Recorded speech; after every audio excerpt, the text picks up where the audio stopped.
April 24th, 2023, Jets fans, you're going to remember where you were, because as first reported by ESPN and confirmed by our Connor Hughes, Aaron Rodgers is going to be traded to the New York Jets. 6.5 weeks ago, Aaron Rodgers pretty much said, I want to be a Jet. The Jets and the Packers able to get it done. Hey, the New York Jets gave up a lot. Connor Hughes, I'm going to let you tell the details of this trade. And what exactly are the Jets giving up?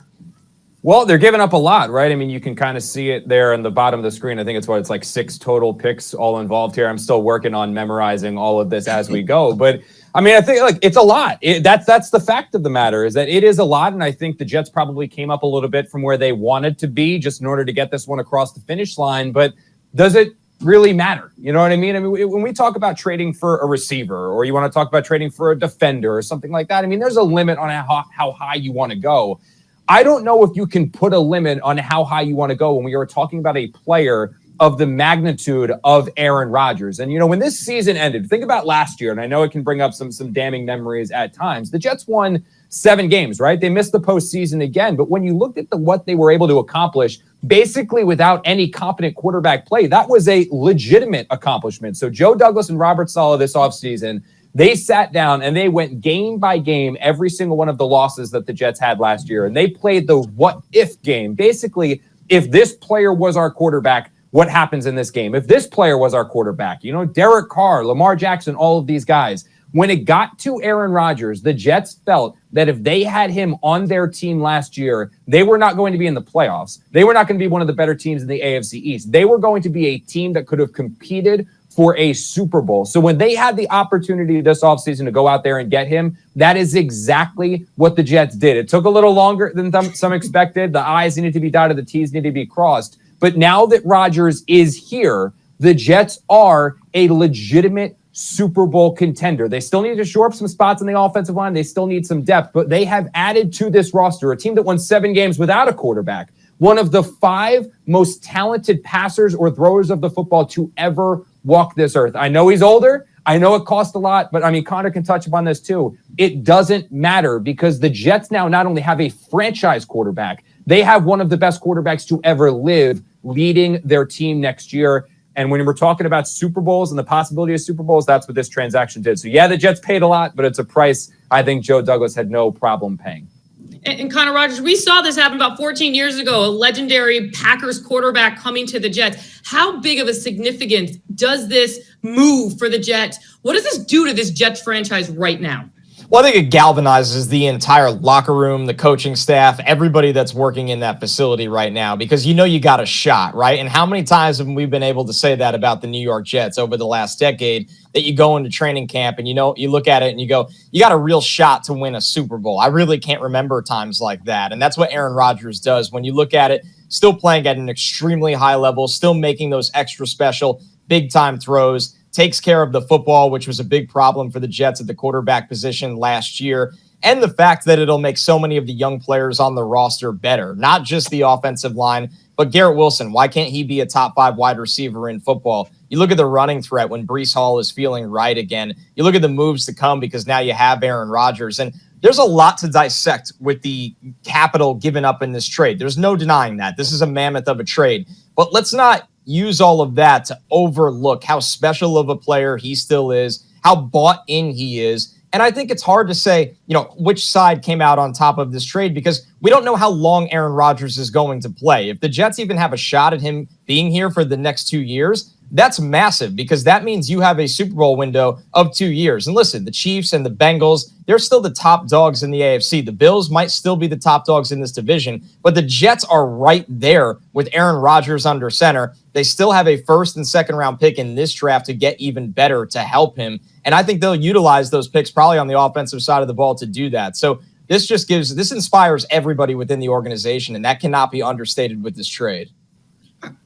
Connor Hughes, are you comfortable with how much the Jets gave up? I mean, because it's pretty much Super Bowl or bust, right, at this point? Yeah, Janae, I think you should just go to last names from here on out. It might just be Thank easier. you. I just go Hughes and Rodgers the rest of the way. No, here. because we're getting a Rodgers of the Jets now. So yeah, I know. Oh yeah, so now we're really doubling up. Now disaster all around. Add a Hughes to we need a Hughes in there, a Hughes in the lineup or something like that. No, so here's the thing. It's a lot, right? And I think I would say, Connor Rodgers was just talking about it in regards to, how long is Rodgers going to play? Yeah, this is going to get very challenging this year. He was just talking about how long Aaron Rodgers is going to play this year. And I think the Jets are operating under the assumption that whether it is one of the two extremes, whether they win the Super Bowl this coming year or whether they win 2 or 3 games and things just go completely off the rails, they're probably going to have Aaron Rodgers a second year. Basically, the coming to New York is going to reignite him, revitalize him, and have him move forward. So if you get 2 years of Aaron Rodgers, yeah, I think giving up a first-round pick and a second-round pick and the flopping of the picks elsewhere is probably fair compensation. If you only get 1 year of Aaron Rodgers and it leads to a Super Bowl or has the Jets playing in the Super Bowl, I would say, yeah, that compensation is still pretty good. I mean, you can talk to Jet fans. I mean, look, this team has been so bad for so long.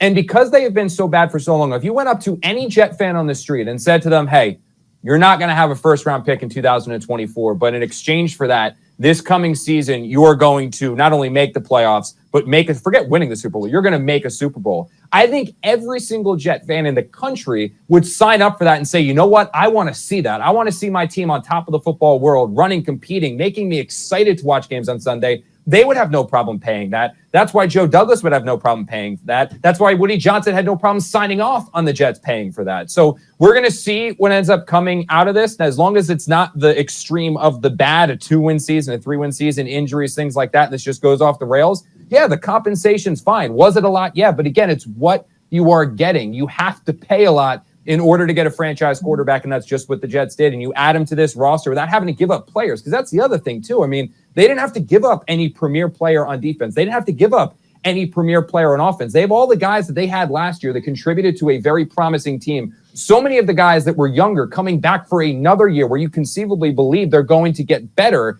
You now add that with the quarterback. And yeah, I know Connor said that there's a chance there that the Bills are probably the top dogs in the AFC East.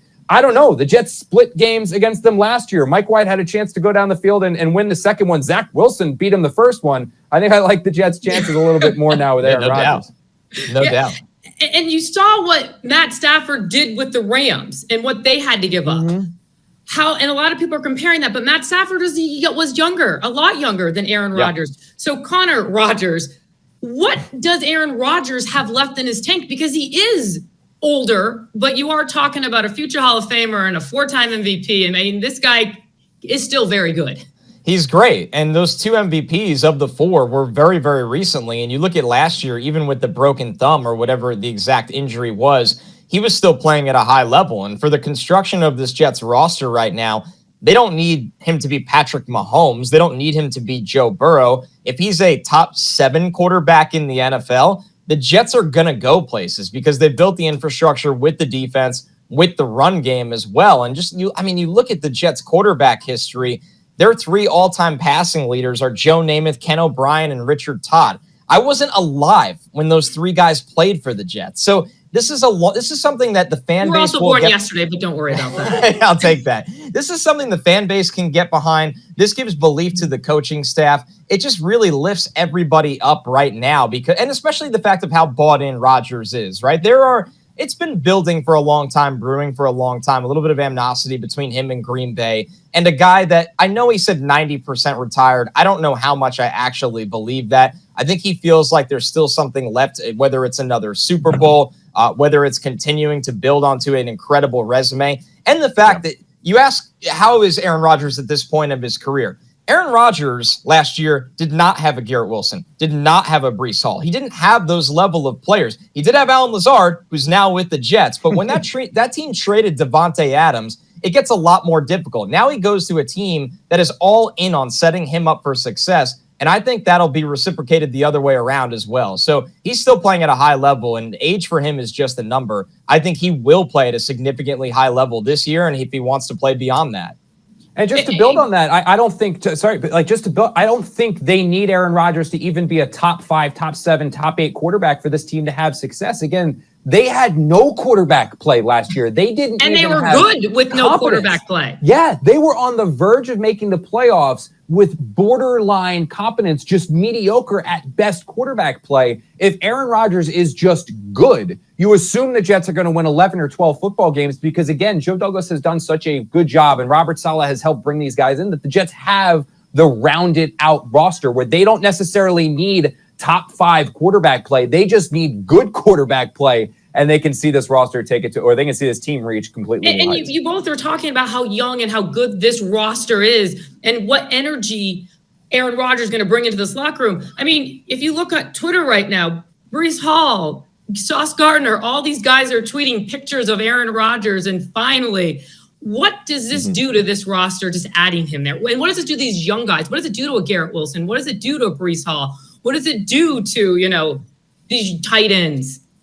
Well, last year, I mean, I think we all saw it, right? I mean, when the Jets were going through their struggles last year, and one of the reasons they made the decision to move on from Zach Wilson to Mike White midway through the year was because a lot of these players looked around the locker room, looked around and was watching the film and basically saying to themselves, we've got the line, we've got the weapons, we've got the playmakers, we've got the defense. We're not winning because we don't have a quarterback.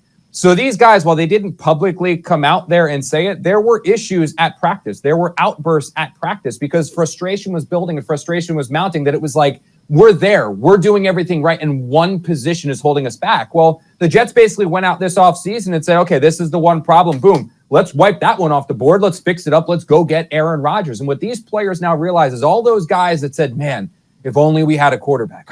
If only we had a quarterback. Oh, imagine what we could accomplish if we had a quarterback. I mean, what they looked like they were going to accomplish before Mike White's ribs exploded, they now have Aaron Rodgers. And that's why you're seeing this euphoria throughout the locker room. Now, I kind of wonder how it's going to be reciprocated in the quarterback room with Zach Wilson still there. But also, I don't think anyone else on that roster really cares because what they see now is a team that was a quarterback away that went out there this offseason and got that quarterback.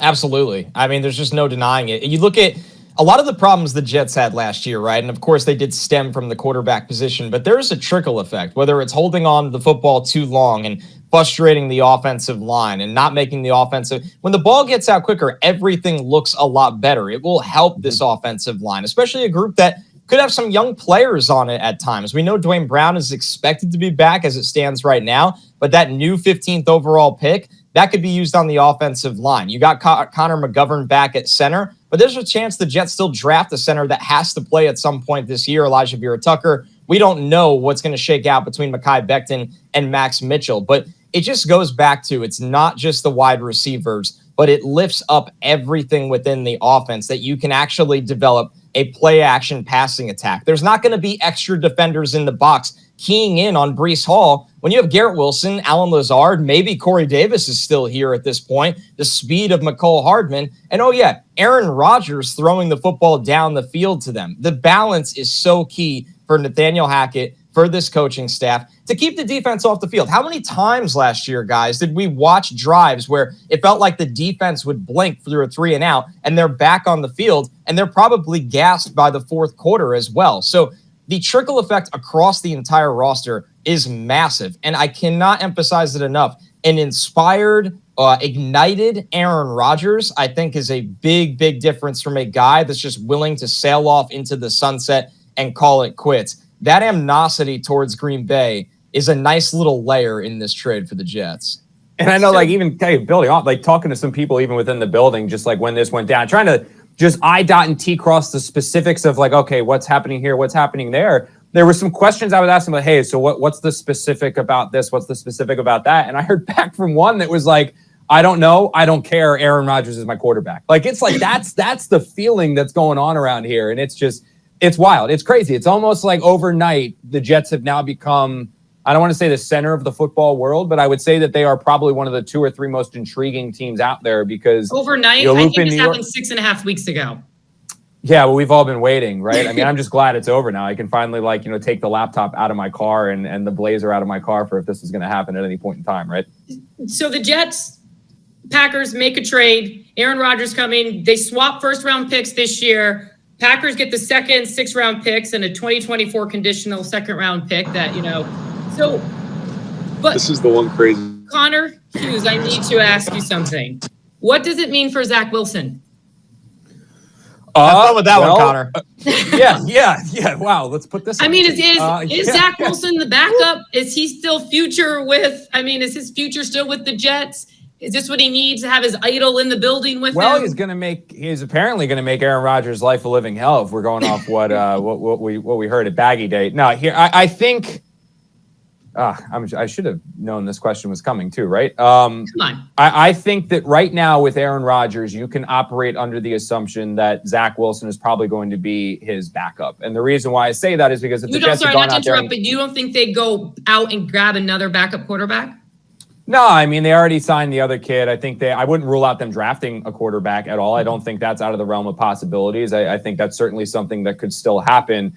But no, I think this is probably the perfect situation. If you're still holding out hope that Zach Wilson can develop and turn into the franchise quarterback of the New York Jets in a couple of years, I think this is probably the best situation you're looking at, because the shelf life of Aaron Rodgers at most is probably 2 years. So you're now giving Zach Wilson a chance to sit back, learn from one of the greatest to ever do this, not have that pressure and the expectations on the shoulders of a number 2 overall pick, not have the pressure and expectations on a quarterback that, like we were just talking about, everyone else on the roster is looking at like, dude, you're the one holding us back. He can kind of sit back out of the spotlight for a little bit, regroup, reassess, reconfigure, and realign his career, and then make another go at being this team's franchise quarterback conceivably. Now, if the Jets internally have already written off Zach Wilson, I know what they say publicly about they still believe in him and all the other cliches that Robert Saleh and Joe Douglas and everyone can drop. But I think there probably are a decent amount of people that, look, the Jets don't go out and give up all these picks if they still really believe Zach Wilson's a franchise quarterback. But now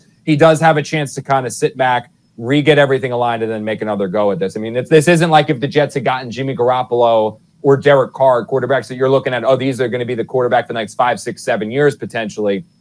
With Aaron Rodgers, you're only getting the 2 years. So you could theoretically maybe see Zach Wilson be the quarterback in 3, although I probably doubt that happens. By the way, Aaron Rodgers will be wearing number 8. He said he doesn't want to wear number 12 as respect to Joe Namath. But I know someone who's extremely happy. He might be wearing New York Rangers gear, but if he would have known about the trade, he would be wearing Jets gear. I have no doubt in that. Steve Gelbs, your thoughts on the trade? And that smile, I think, says it all. Can you hear me? I mean, listen, there are very few other things that I would I can hear you. Can you hear me? Yes, we're good. You got me? Yeah. We okay? Hello? Yes, we're good. The only there are very few things that I would break into live television looking like this for, but the Aaron Rodgers news, I mean, it's pretty awesome. Pretty once in a lifetime. I mean, listen, we knew, we expected this was going to happen. About 6 weeks ago, I think I said it makes them Super Bowl contenders, and it does. He's the best quarterback the Jets have had since Joe Namath by a long shot, and this season just got tenfold more. Not here too much longer looking like this, Janae. I'm waiting outside the Garden for Game 4, but they said, hey, even in your Rangers starter jacket, come on, it's big enough news, so I'm doing it. Steve, I'll let you go back to the game, but I know you're going to be wearing that Aaron Rodgers number 8 jersey next time I see you. I don't know. I mean, I got to be professional here. Despite what this looks like, I got to be professional on Jets pre and post. But looking forward to Thursday night. I know that draft show is going to have a little more juice than it may have previously. So enjoy the rest of your day, guys, and let's have a good night at the Garden tonight too. Okay. All right. Appreciate you, Steve. And now, Connor Rodgers, what does this trade do for the Jets on Thursday? Does it change things up on how they approach it? Obviously, they knew this might have gotten done before, but how do you approach the draft now? I look at it and think it maybe opened the door, if possible, for them to move out of one of their first 2 picks. And the reason I say that, at 13, it seems like you're locked into taking the best offensive lineman available. I'm not as confident that guy just falls into your lap, because now you moved behind New England, who could easily take one of those players at 14. So what if no, tackle that's worthy of a top 20 selection now falls to you at 15 because you did move back 2 spots? Do you start taking phone calls? And it can be a really hard pick to get out of. You would have to have a player fall to that spot that teams want to come up for, but you also look at the other second-round pick they've been making as well. Maybe that's a spot they try to get out of, because now you are down a day 2 pick. You only have 1 second-rounder. Your first-round asset moved from 13 to 15. I do really like going back up and swapping your 6th rounder for a 5th rounder, because I think the draft has a lot of depth from rounds 3 to 5. So taking that 6th rounder and getting into pick 170, which Green Bay owned, that's quietly a good move of this. The Jets gave up a lot. There's no denying that. I'm sorry. I was muted. But I think when you look at just overall what they're going to be doing now, I think they're much more opening to try regain some of that capital. It's not a lock that they stand pat with those top 2 picks. Although, once again, I can't emphasize enough, it's very hard to get out of those spots. And building off of what Connor kind of said, I think what's going to be key, and he's the draft Connor. I am not the draft Connor, and I'm not trying to step on draft Connor's toes here with this. But I think the one intriguing storyline that I think we're going to all be following on Thursday, and Connor can definitely expand on this much better than I can, but it's how many quarterbacks potentially go in the top 10. Because if we see a run on them, where we obviously all know that Young and Stroud are going to go probably 1 and 2 or some variation of that 1 and 3 along those lines. If you can get 2 other guys up in there, it's going to take the other crop of talent and just push those guys down where they might be there at 15 for Joe Douglas. Or maybe if there is the player there at 12 or 11, I wouldn't rule it out him packaging one of his other picks here and moving up to get a guy that's going to help the Jets this year, because again, it is all about this year right now. So that's what you could potentially go up there and see. But the key is those quarterbacks and how many of those quarterbacks you can get into the top 10, which would then obviously push some additional talent down to the Jets. That's a good point, Connor. You need to operate with urgency now, because Aaron Rodgers isn't 22 years old, 25 years old. You need to operate like you're a team that is putting all of their cards in the middle right now. So maybe that does change the draft plan, that you're willing to sacrifice some future capital. Maybe you look into a 2024 third round pick or whatever it may be and try to operate from pick 43 and go back up earlier. You never know what it may be. So I think that's a really interesting point that the Jets will have to consider. And then you brought up the quarterbacks. They're going to go between that before that 15th pick. Bryce Young's going to go first overall. Stroud's still going to go early. Will Levis and Anthony Richardson are going early. I'm fascinated to see if Hendon Hooker can try to get in there, maybe a 5th quarterback before 15, although that's highly unlikely. I think Bijan Robinson goes before 15 now. We know the Jets aren't looking at a running back, so that pushes another player down the board. So the Jets, 13 to 15, right? Really, you just worry about New England. They're the team that could take a player that you like because of offensive line needs. But overall, there should still be players falling down the board because of that quarterback gold rush we're going to see, because of the Bijan Robinson teams that are just cannot stay away from taking a talent that high at running back, but the Jets already have that covered. So I'm fascinated to see how they play the board. Do they go for more depth? Do they try to get more picks? Or ultimately, do they operate more aggressively, get 1 to 2 impact players that you're not waiting, you're not redshirting, you're not sitting them. They're here to help Aaron Rodgers right now. Well, guy who's waiting to talk about this trade, former Jet, NFL analyst, Jay Doozable. Jay, your thoughts on this trade finally going down and what the Jets had to give up? Yeah, Janae. What's up, Connor? Connor's good to see you guys there he again. Is. What's up, guys? To me, a bit surprising, right? What's up? If you look at Joe Douglas' history, right, I think it's a bit surprising the capital given up, but I understand from his point of view that the Jets, right, didn't necessarily into the. I just think would be more protected when it comes to just went and Jet 50. The only thing certain that and related perfectly the top 4 be there, because if you look at the Raiders could essentially take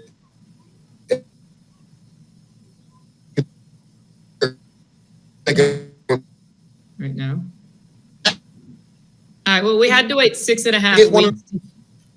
You're from to get this trade happen. We're going to wait a little longer till Leger to get his better service. Connor Hughes, what does this say about Joe Douglas? For a season. Well, I think it probably says something that there is an understanding. Conversation back. Ultimately, I think there's probably an understanding between Joe and ownership and front office and everything like that. The waiting and the building and all that stuff, eventually you need to reach the light at the end of the tunnel, right? I mean, Joe Douglas took over in 2019, and what he did was he put forth a complete and full-on Jets rebuild, right? And it was always about the future, that the Jets had tried the quick fix and the short-term fix and all of that.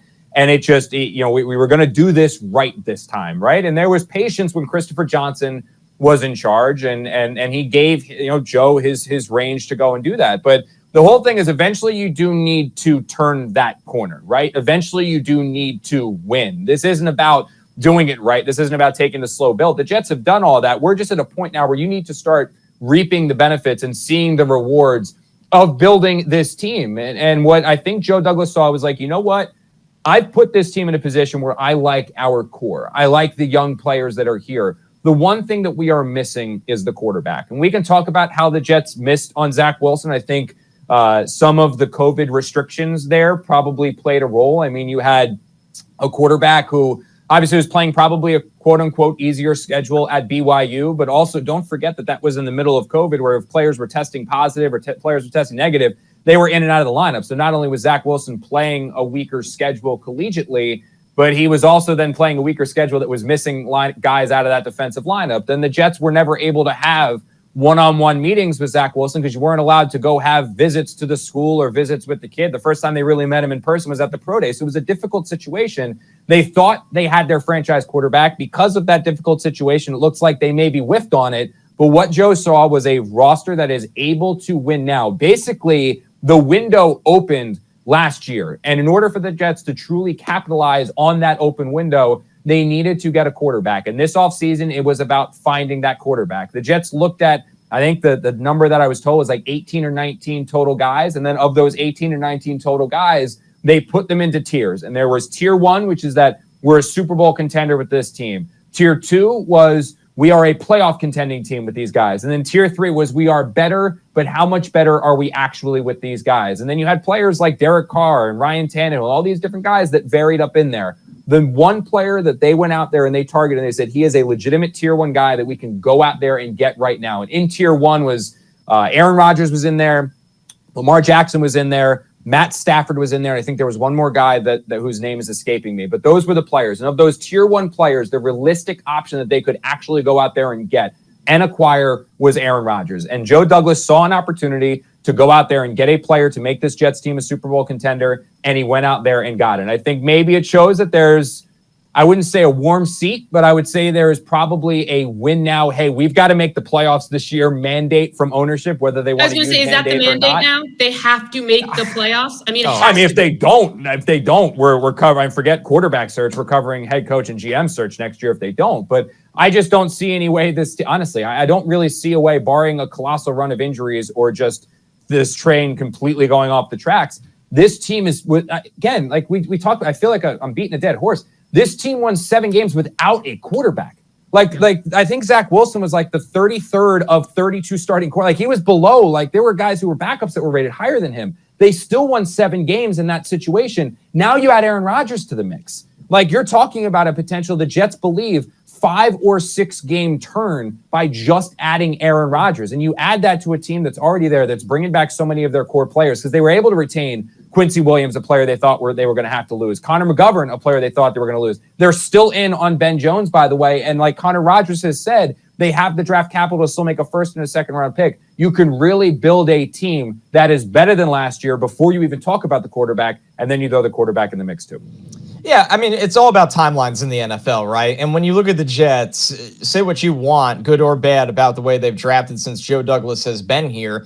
He has been here for a couple of years right now. And for Robert Saleh, this will be year 3. And this is a team that has the longest postseason drought amongst the major sports, thanks to the Kings now and what they've been able to do. And that stuff weighs on ownership. It starts to bother ownership as well. So you got to make the playoffs. That's why you go make this move. Yeah, sure. You could have went out of day 1 of free agency or even before free agency, because he had the opportunity to talk to teams before that, and given Derek Carr a ton of money and said, you know what, maybe we win 9 to 10 games next year and we have this guy for a couple years and we'll have to supplement around him and make everything great around him. Or you can take that swing like they did with Aaron Rodgers, hopefully or expectedly break that playoff streak and go for a little bit more. Something the Jets have not tried to do in a really, really long time. And to their credit, they've tried to rebuild it from the ground up, whether it's drafting Sam Darnold, whether it's drafting Zach Wilson. It hasn't worked for a variety of reasons. So now you go the exact opposite approach.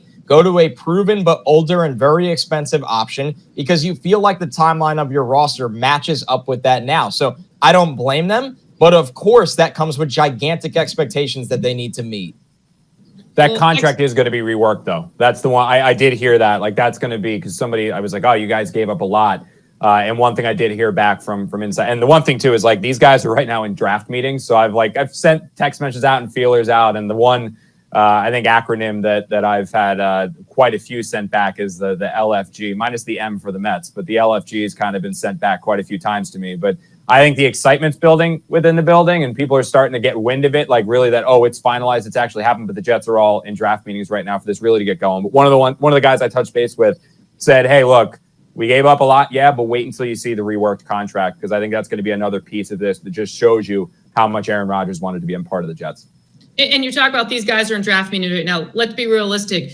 Joe Douglas hit it out of the park last year in the draft. What is the goal this year? What should be their main focus in this year's draft, Connor Hughes? Oh, I thought you were gonna. Wow, I'm the new draft Connor. Yeah, you got like. it. No, it's all you. Yeah, I'm taking it. You still got the better hair. He though. already has all the working. knowledge. I'm giving you like the first bit. You know, he can get your. Yeah, so I'm just the layup, I'm Connor. gonna draw the Yeah, outline. thank you. I showed you the softball. He's getting this curveball next. So. Oh yeah, I can't. Yeah, when you start breaking down like the actual, it's like, oh, I think these positions are going to be great. Now you go, you name all the guys that are there and people they can target with specific spots. No, I mean it's all about surrounding it with Aaron Rodgers. So I mean, you look at this. I'm a little more bullish, I think, on the Jets' offensive line than some people. I do like the combination of Dwayne Brown, Max Mitchell, and Becton competing at right side than the interior of the line. Like I said, they're still in on Ben Jones, and I think a lot of people still think that's going to get done probably shortly after the NFL draft. But I think you need to now start fortifying around that, because starting lineup, I think it looks pretty good for the Jets. But when guys start going down, or if guys go down, you need to have the insurance policies in place. So offensive tackle early, I think that's a big one. Pass rusher, interior defensive line help, I think that's a big one. I think those are the spots that the Jets really do need to target, because if Dwayne Brown goes down or Mekhi Becton goes down again, or something happens on the interior of the offensive line, you can't. I know Aaron Rodgers is tremendous in the pocket and has the ability to extend plays and move and extend the pocket, and the little stuff he'll be able to do as a veteran, even with just line checks, will make this Jets line look even better than they are. But if the injuries start to go down like happened last year, you can't just turn to scrap heap players or something like that. You need legitimate insurance policies there, and I think the Jets can find a couple of them in the draft here. Connor Rodgers, I'm going to give you a chance after, but right now I've been waiting a long time to talk to Leger and actually hear him. Jay Doozable, former Jet, former colleague of our NFL analyst. Leger, your thoughts on this trade? I think you're muted, Leger. Yeah, we can't hear We're gonna you get this now. eventually. The anticipation's killing me.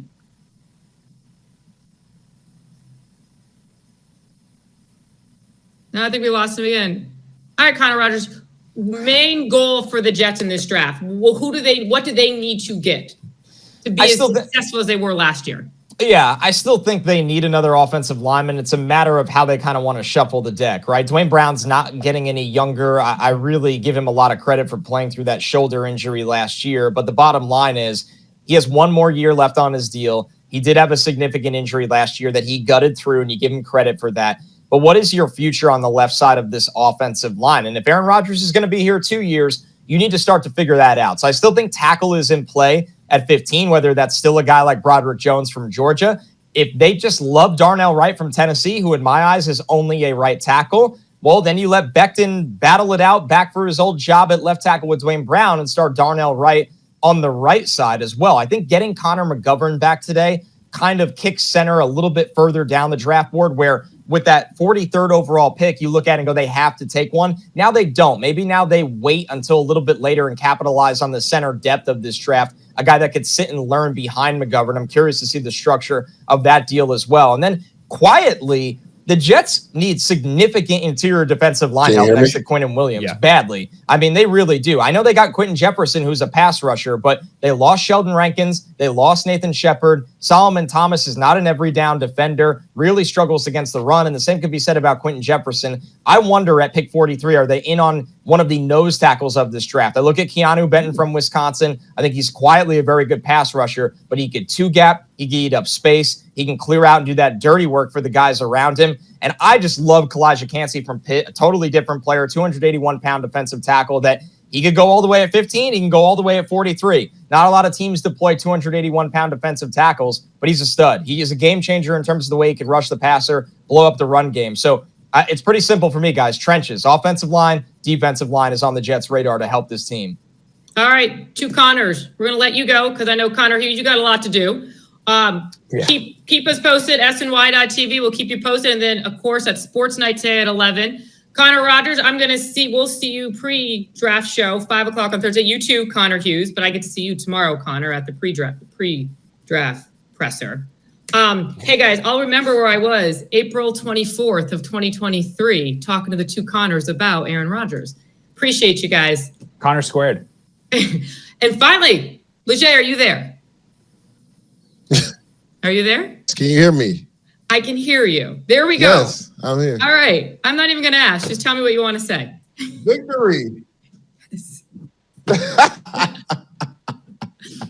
So, your thoughts on this Aaron Rodgers trade? And then I don't know what was on. It was crazy. Yeah. So looking at this trade, at first I was a bit surprised about the compensation that the Jets gave up to get Aaron Rodgers. Now, I get it from the standpoint of the Jets need to make a playoff run, right? Woody Johnson's already kind of come out and said the Jets need to make the playoffs this year.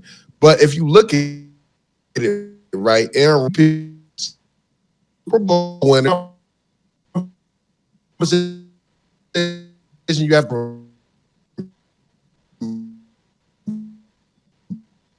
third is going to be a first simply because at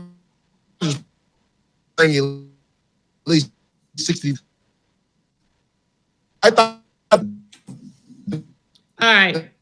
I'm sure we'll try to get Leger later on. Tune in to SNY.TV. Check us out all time. And of course, we have Leger? I don't think so. All right, but don't forget our Jets Nation pre-draft show Thursday at 5 p.m. Going to have plenty to talk about. Thank you, everyone who watched. Jets fans, remember where you were. Like I said, April 24th at around 4